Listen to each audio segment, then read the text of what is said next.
Amados, a paz do Senhor a todos, eu sou o professor Johnny. Nós estávamos um dia parado aí sem fazer vídeo, mas achamos por bem hoje em dia hoje fazendo esse vídeo. E eu quero falar sobre os igrejados e desigrejados. Isso está sendo uma grande polêmica no nosso meio. Uns acham que deve se congregar, outros acham que não deve se congregar. E assim, de certa forma, a obra do Senhor está sofrendo. Porque quem está com a razão? O igrejado ou o desigrejado? E eu vou ler um texto aqui, aí a gente vai comentar sobre isso, para ver quem é que está com a razão.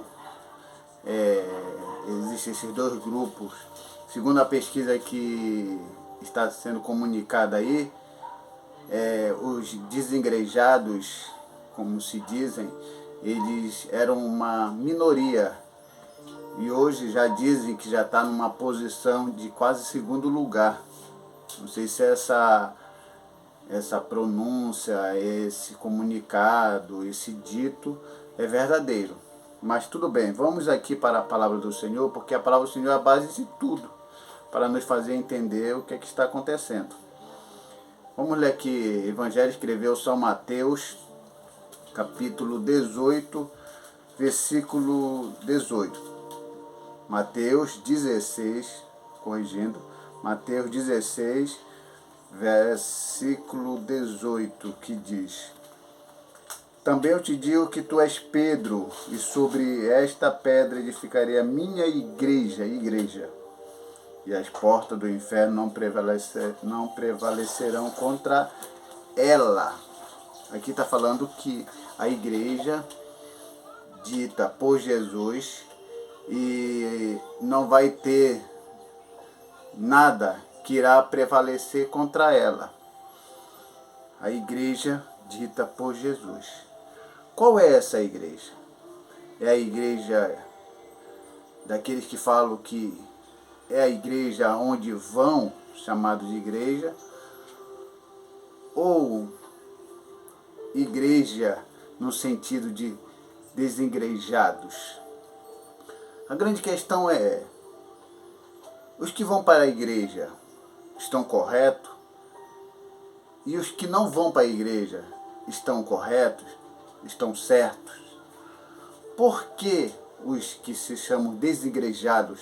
Isso aí eu estou falando desigrejado porque as pessoas que falam aí fora, para aqueles que não vão para a igreja.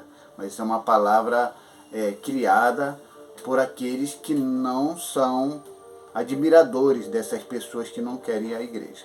Já os que não vão para a igreja têm essas argumentações, que lá na igreja, no tempo da igreja, da era primitiva, não existia templo.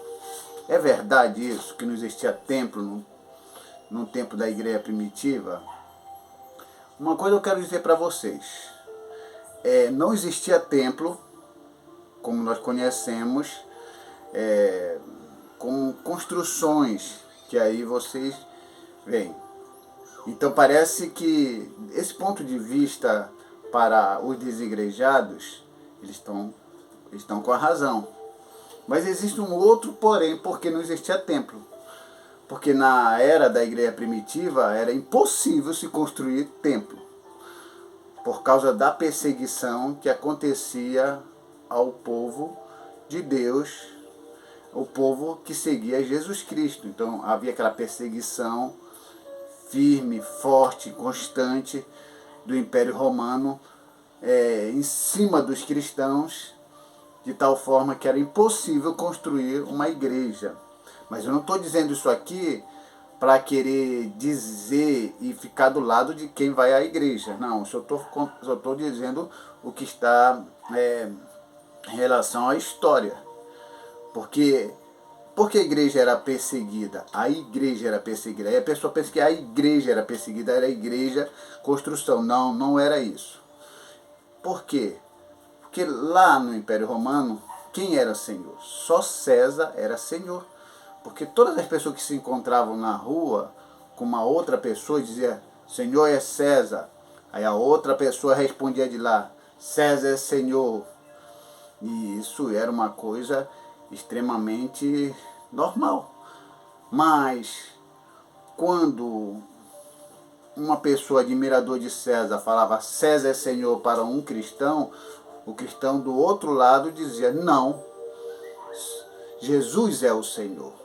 E assim causava uma certa fúria no imperador, que mandava que fossem atrás desses cristãos para exterminá-los por não ter respeito à sua divindade. Isso era o pensamento. Mas a grande questão é, quem está com a razão? A obra do Senhor está sofrendo com essas coisas. Uns criaram um cavalo de guerra para não ir mais para a igreja. E outros criaram um cavalo de guerra que tem que ir para a igreja. Quem está com a razão? Eu vou dizer para vocês, nenhum dos dois estão com a razão. Nem quem vai para a igreja e nem quem vai para a igreja. Todos os dois estão errados. Porque a obra do Senhor está sofrendo por causa dessa desunião. O que se diz aí fora?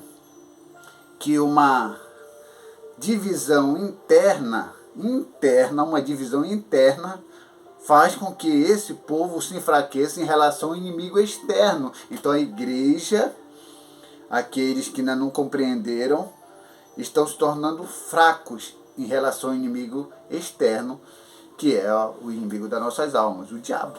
Essa é a grande realidade. E então a questão é o seguinte, não dá para fazer igrejas no tempo da igreja primitiva por causa da perseguição. Ok, não dá para fazer igreja. Então não dá para ficar argumentando, porque lá não existia templo, é por isso que eu não vou para a igreja. Ok, você está certo, não tinha templos e as reuniões eram nas casas dos irmãos. E a igreja, como nós conhecemos, que Jesus fala que a porta do inferno não irá prevalecer contra a minha igreja, estava falando da igreja nós. Jesus deixou bem claro, vós sois o sol da terra, ou a luz do mundo, vós sois o sal da terra. Vós sois o sal da terra e a luz do mundo. Isso queria dizer o quê? Que vós sois, nós somos o sal, nós somos a luz do mundo. Jesus disse que Ele é a água viva, que seria dada para a humanidade. Essa água viva está sendo apresentada. Nós somos o sal. O sal causa sede. Quando pregamos a palavra da verdade, causa sede no pecador pela água da vida que é Jesus Cristo. E isso tem uma grande importância. Muito mais do que essa divisão extremamente prejudicial ao Evangelho. E agora, o que é que acontece? Os desigrejados não vão para a igreja porque não existia templos, igreja é construção na igreja primitiva. Era impossível ter por causa da perseguição. Mas também tem um outro lado. Quando é que começou a surgir templos? Começou a surgir templos no tempo em que Constantino se converteu. Então, segundo os estudos teológicos, aí passou do tempo da era apostólica até a construção de templos, tem passado aí uns 300 anos, que aí começou a se construir templo. Por que começou a se construir templo? Porque quando Constantino se converteu, entre aspas, porque Constantino foi um grande cristão de alma pagã. Então, não havia nele algo realmente de Deus. Ele se converteu por causa da guerra que ele venceu. Aí ele passa a construir templos. Ele passa a fazer um investimento sobre isso. E aí, de certa forma, parecia que era um sucesso para a religião, o cristianismo, mas isso, infelizmente, não foi o que aconteceu. Quando a igreja não tinha templos, e era perseguida, não porque não tinha tempo, mas porque quando ela era perseguida e não tinha tanta liberdade para se pregar o Evangelho, ela se mantinha fiel ao Senhor. E aí quando Constantino se converte e pega essa religião e abraça, e através de Teodócio vai oficializar o cristianismo como religião oficial do Império Romano, parecia que era o sucesso. Deus estava dando a solução, estava cessando as perseguições e daí em diante deveria ser só coisas boas, mas infelizmente não foi isso que aconteceu. Os pagãos, quando não eram perseguidos, eles se mantinham nas suas posições, os pagãos. Os cristãos que eram perseguidos se mantinham fiéis, muito mais do que os pagãos. Porque Constantino, através dos imperadores, perseguia os cristãos, mas eles se mantinham fiéis. E já os pagãos eram o que eram. Mas quando inverteu a situação, os cristãos foram beneficiados e os pagãos perseguidos, só que os pagãos não eram tão fiéis como os cristãos. Então eles sentiram o peso da perseguição e vieram. E disseram a Constantino que o mesmo Deus que os cristãos adoravam era o mesmo Deus que eles também prestavam culto. Constantino não era um homem que não conhecia nada de Bíblia, e aí caiu nessa conversa. E aí, para completar, para as coisas ficarem muito mais complexas e mais confusas, porque no tempo da era apostólica, lá da igreja primitiva, nenhum cristão estava preocupado em saber aonde Jesus havia morrido, onde ele havia ressuscitado, onde ele tinha sido crucificado. Isso daí não era uma coisa interessante para um cristão do tempo da igreja primitiva. Isso não era interessante. Talvez eles soubessem onde era o lugar, mas isso não tinha muita importância, a não ser servir e esperar a volta de Jesus. Eram dois itens importantes na vida de um cristão na igreja primitiva: servir ao Senhor e esperar a sua volta. Mas com essa entrosação, com esse apoio que teve desse imperador, a mãe dele, vou chamar de Dona Helena, não Santa Helena, porque embora alguém chame ela de santa, não tenho nada contra, a mãe de Constantino, Helena, achou muito interessante a história de Jesus e foi querer saber onde foi que ele ressuscitou. Aqui, vamos honrar esse lugar. Onde foi que ele foi crucificado? Vamos honrar esse lugar. E aí ela foi vendo e foi apontando os lugares que deveriam ser honrados, porque ali havia sido colocado ou ressuscitado alguém muito importante, que seria Jesus Cristo. E aí começou-se a construir os templos. Infelizmente a igreja era para ter um sucesso de espiritualidade, mas infelizmente foi um sucesso de fracassos de espiritualidade e de corrupções constantes, de tal forma que a igreja perdeu a sua identidade da era apostólica quase de maneira completa. E hoje em dia, pelo conhecimento das pessoas terem a história, tantos que estão indo para a igreja, porque no tempo de Constantino, quando havia igrejas, a igreja se corrompeu. Se corrompeu. E antes de Constantino, quando não havia igreja, a igreja se manteve fiel, de certa forma, não por causa dos templos. Tire isso da sua cabeça. Templo não tem nada a ver em esfriar as pessoas. O que tem a ver é a perseguição. Talvez você não esteja tão firme por causa da liberdade que você tem, de fazer o que você quer. E aí você não está aproveitando a liberdade que nós temos aqui no Brasil para divulgar a palavra do Senhor. Pare com isso. Não seja contra os que vão, os que não vão. Não ligue para isso. Sirva ao Senhor Jesus Cristo. Talvez você me diga: Johnny, mas os pastores estão metendo a mão. Eles estão explorando o povo. Sim, eu acredito em você. Mas também, uma coisa eu sei, que naquele dia, através de tudo que fazemos neste mundo, a nossas mãos, é que nós iremos apresentar, nossas obras serão apresentadas diante do Senhor. Eu sei que isso mexe com a nossa consciência humana, de falta de uma sociedade cristã que deveria ser muito mais bem solucionada através de ajuda aos nossos irmãos que aí sofrem. As portas do inferno não prevalecerão contra a igreja do Senhor. Esteja você na sua casa, esteja você na igreja. Seja a igreja que Jesus falou que iria combater contra as obras do inimigo, contra aquilo que tem nos prejudicado, aquilo que tem prejudicado a obra do Senhor. O Evangelho não tem nada a ver com isso, com essa briguinha boba desse grupo de separados, um defendendo, um deve ir e outro não deve ir. Eu sou da posição extremamente sem polo. Eu não sou de polo A e nem de polo B. Eu não sou polêmico em relação a isso.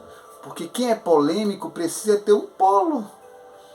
Ou eu sou desigrejado, ou eu sou engrejado. São palavras inventadas para classificar e rotular pessoas que muitas vezes são fiéis a Deus. E o que eu posso perceber, que tanto de um lado como do outro, Deus está vendo. Deus sabe quem é fiel realmente e quem não é fiel. Tanto do lado como do outro. O Senhor vê tudo.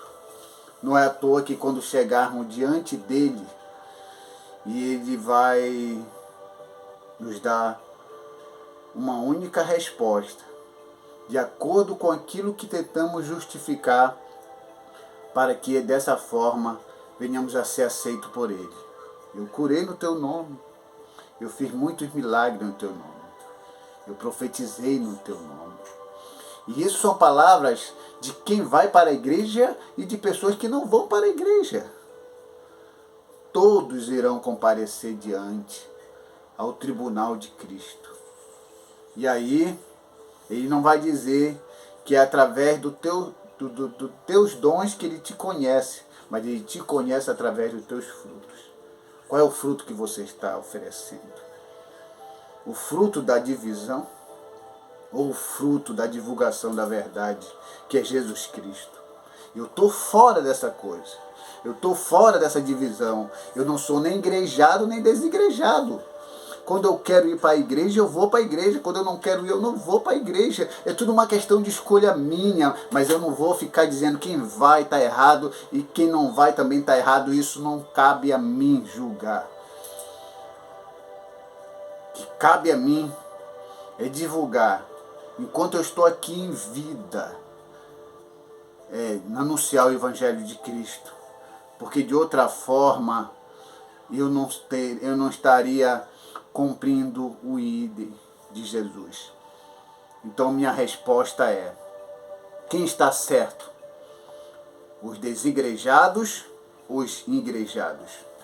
Nenhum dos dois. Quem está errado? Os dois. Por que estão errados? Porque criaram uma divisão.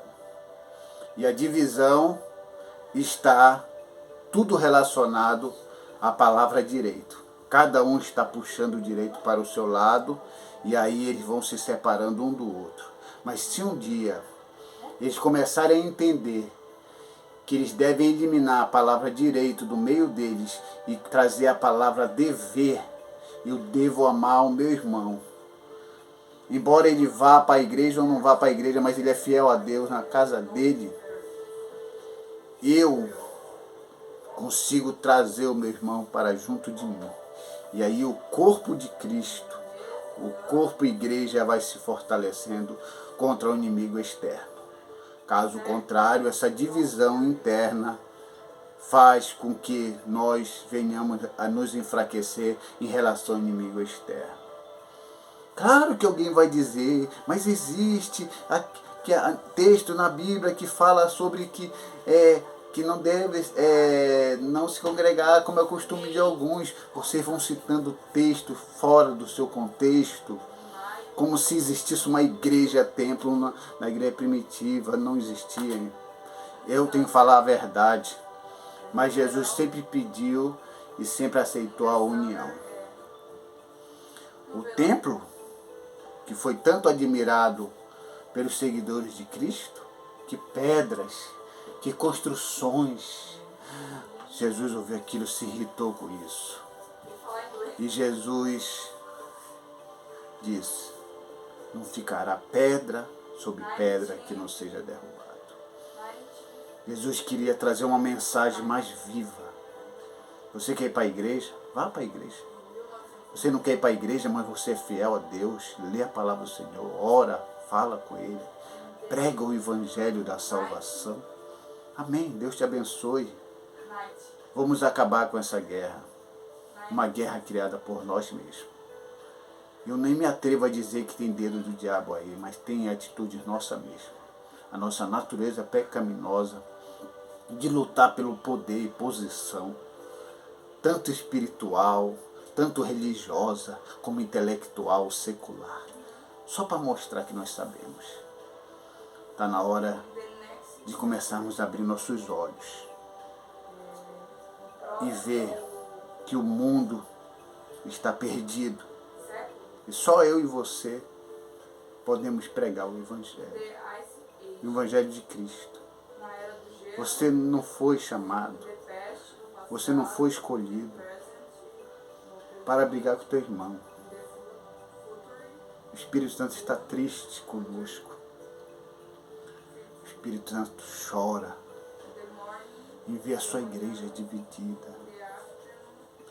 A sua igreja, que era para estar levando o Evangelho para as pessoas, está dividida. O céu é para todos, a salvação é para todos. O mesmo amor que Deus tem por mim e tem por você. Pare com isso. Pare com isso. Em nome de Jesus, pare com isso. Vamos lutar contra aquilo que nós não podemos ver, que é invisível, que está sob o controle do diabo. Nossa luta não é contra a carne e o sangue, não é contra o nosso irmão. Nossa luta é contra o mal. E nós devemos caminhar para frente, porque a porta do inferno não irá prevalecer contra a casa do Senhor. A porta do inferno não irá prevalecer contra você que está me ouvindo. A porta do inferno não irá prevalecer contra mim, que sou a igreja do Senhor. E aí nós vamos conseguir fazer aquilo que Jesus nos mandou. Que Deus te abençoe e te faça entender isso. Pense sobre isso. Coloque essa palavra no coração. Não deixe nada endurecer seu coração. Mas pense. O que importa aqui para nós que conhecemos a verdade em Cristo é pregar o Evangelho. Somente isso. O resto de todas as coisas negativas que aí estão acontecendo, Deus está vendo. E Ele vai chegar. E Ele vai julgar. E aquele que merece, e aquele que fez algo através do corpo, prestará conta com o Senhor. Que Deus te abençoe, em nome de Jesus. Amém.